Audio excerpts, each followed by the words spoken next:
जय श्री राधा रानी सरकार की, जय श्री कृष्ण भगवान की, जय माघ मास महत्म की। मंदिर श्री बंसी वाले महात्मा यूट्यूब चैनल की ओर से हम आप सभी भक्तों का हार्दिक अभिनंदन करते हैं। आज हम आपको माघ मास महत्म के अध्याय 23 की कथा सुनाने जा रहे हैं, जो कि इस प्रकार है। बोल श्री राधा कृष्ण भगवान की जय, बोल माघ मास महत्म की जय।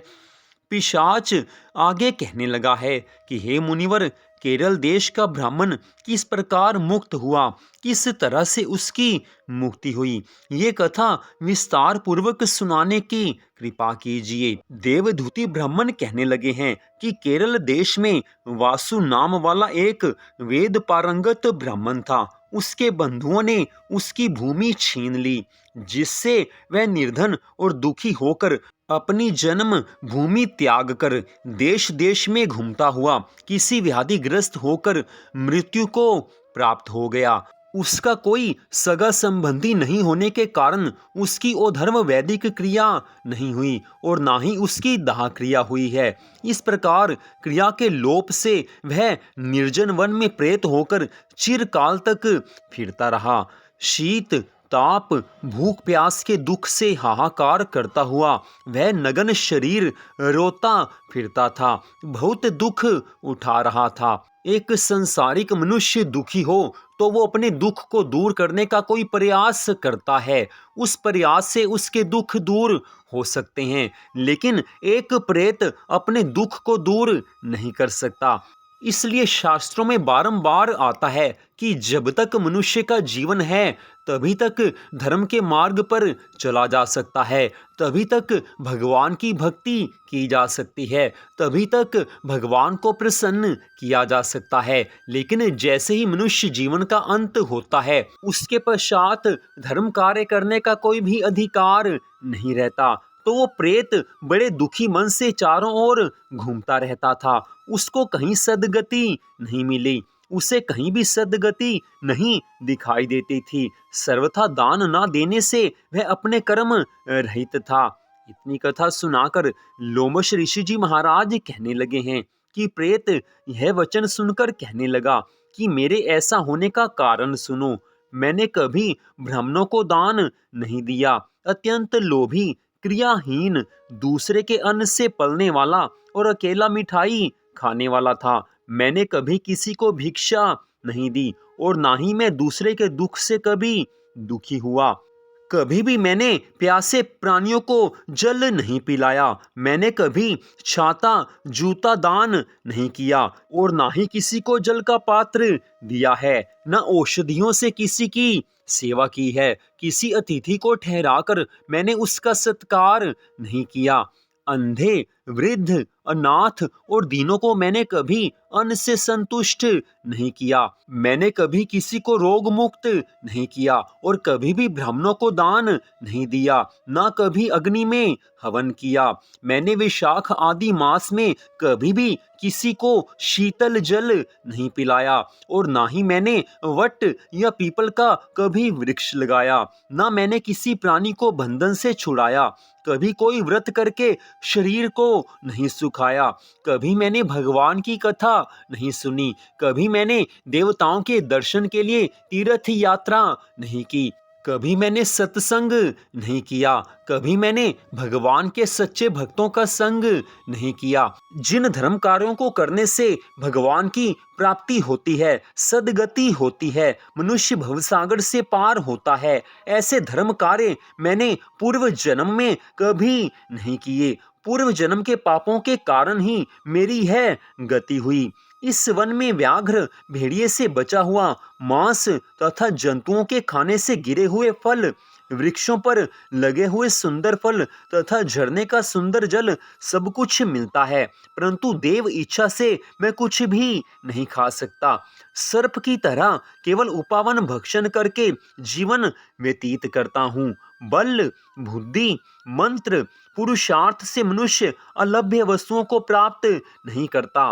लाभ, हानि, सुख दुख, विवाह, मृत्यु, जीवन, भोग, रोग तथा वियोग ये सब केवल भाग्य के कारण ही होता है। मनुष्य ने अपने पूर्व जन्म में जो कर्म किए हैं उसका फल तो उसको अवश्य मिलता ही है। मैंने अपने पूर्व जन्म में जो पाप कर्म किए हैं उसका फल मुझे भोगना पड़ रहा है। मनुष्य अगर अपने जीवन में धर्म के मार्ग पर चलता है तो उसे कभी भी दुख नहीं उठाने पड़ते। कुरूप, मूर्ख, कुकर्मों से निंदित मनुष्य तथा पराक्रम से हीन मनुष्य भी भाग्य से ही राज्य भोगते हैं। बिना किसी योग्यता के अगर किसी को राज्य का अधिकार मिल जाए तो इसका कारण केवल मात्र यही है कि उसने अपने पूर्व जन्म में अच्छे कर्म किए होंगे। पूर्व जन्म के अच्छे कर्मों के कारण ही इस जन्म में बिना किसी योग्यता के राज्य का अधिकार मिलता है। मनुष्य अगर पूर्व जन्म में बुरे कर्म करता है तो उसका फल उसे अगले जीवन में जरूर मिलता है।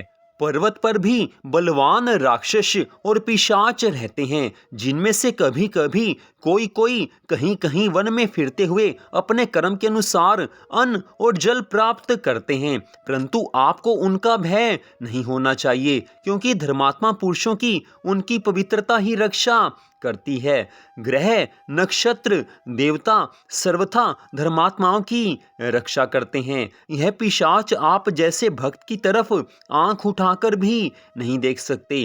जो श्री नारायण भगवान का भक्त होता है, जो श्री नारायण भगवान की सदा भक्ति करता है, उसको कोई भी भूत, प्रेत, पिशाच, गंधर्व, काकिन, शाकिनी, ग्रह कभी कोई दुख नहीं दे सकते हैं। जो भगवान का भक्त होता है, भगवान उसकी हर क्षण रक्षा करते हैं। भगवान की भक्ति करने वाले को कभी कोई भी भय नहीं रहता है। जिसकी जीवा पर सदा गोविंद भगवान का नाम है, जिसके हृदय में सदा ठाकुर जी की याद है, जिसके मन मंदिर में भगवान जी की मूर्ति हर पल समाई हुई है, जो हर क्षण भगवान के चरणों में अपने मन को लगाकर रखता है, जो अपनी सामर्थ्य के अनुसार दान पुण्य के कार्य करता है, जो पवित्र है, जो प्रतिदिन तुलसी जी का पूजन करता है, जो भगवान की कथा सुनता है, जो भगवान के चरणों का आश्रय लेकर रहता है,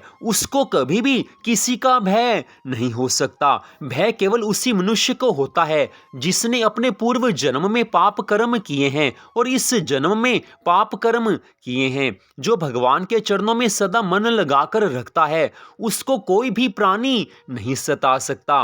मनुष्य के अच्छे कर्मों के फल स्वरूप भगवान उस पर कृपा करते हैं, और जिसकी भगवान सदा रक्षा करते हैं उसका कोई भी बाल बांका नहीं कर सकता। शास्त्रों में बारंबार बताया गया है कि जिन्होंने अपने जीवन को भगवान के चरणों में समर्पित किया है, जिन्होंने माता पिता भाई बंधु की ममता को त्याग कर भगवान को अपना सर्वस्व माना है, जिन्होंने संसार से बढ़कर ठाकुर जी से प्रेम किया है, ऐसे अपने भक्तों की भगवान हर क्षण रक्षा करते हैं। ऐसे भक्तों के सभी सांसारिक कार्य भी भगवान की कृपा से पूर्ण हो जाते हैं। भगवान जिस पर एक बार भी कृपा कर देते हैं वो मनुष्य अवश्य ही भवसागर से पार हो जाता है। मनुष्य एक बार भी अगर सच्चे मन से भगवान को अपना स्वामी मान लेता है, एक बार भी जो श्री राधा कृष्ण भगवान जी की चरणों की शरण में चला जाता है, फिर उसके लिए संसार में कोई भी भय नहीं रहता। भगवान उसको सदा के लिए अभय कर देते हैं। जो भगवान के चरणों में मन को लगाकर रखते हैं उन्हें संसार का कोई भी दुख नहीं सता सकता। संसार के दुख उनके मन के ऊपर कोई असर नहीं कर सकते। आज वो प्रेत देवधूति ब्राह्मण से आगे कहने लगा है कि हे ब्राह्मण देव, इस प्रकार अपने पाप कर्मों का फल भोगता हुआ मैं यहाँ पर रहता हूँ।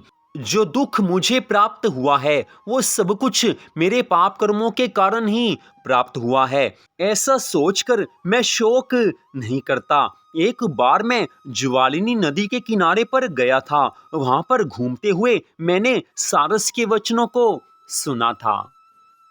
तो यहीं पर माघ मास महत्यम के अध्याय 23 की कथा का विश्राम होता है। इस कथा में स्पष्ट बताया गया है कि जो मनुष्य भगवान के चरणों का सहारा लेकर रखते हैं, आज के इस कलयुग में भी जो हर क्षण भगवान को याद रखते हैं, जो सच्चे हृदय से भगवान की भक्ति करते हैं, जिनके मन में किसी तरह का दिखावा नहीं है, जो सच्चे प्रेम की भावना से भगवान की आराधना करते हैं, ऐसे अपने भक्तों की भगवान हर क्षण रक्षा करते हैं। और जब भगवान रक्षा करने वाले हैं तो भय तो किसी चीज का हो ही नहीं सकता। फिर भी अगर भक्त के मन में कुछ भय आ जाए तो भगवान को याद करते हुए प्रतिपल ये विश्वास बनाकर रखना चाहिए कि भगवान मेरे साथ हैं। सर्वांतरयामी, सबके स्वामी भगवान का जब मेरे सिर पर हाथ है तो मेरा कोई कुछ क्या बिगाड़ सकता है, ये विश्वास बनाकर रखना चाहिए। तो आज की इस कथा को सुनने के लिए आप सबका हार्दिक धन्यवाद। भगवान श्री राधा कृष्ण जी की माघ मास महत्म की अनंत कृपा सदा आप सब पर, आपके परिवार पर बनी रहे, इसी मंगल कामना के साथ जय श्री राधा रानी सरकार की, जय श्री कृष्ण भगवान की, जय माघ मास महत्म की। जय जय श्री राधे, जय जय श्री राधे, जय जय श्री राधे श्याम।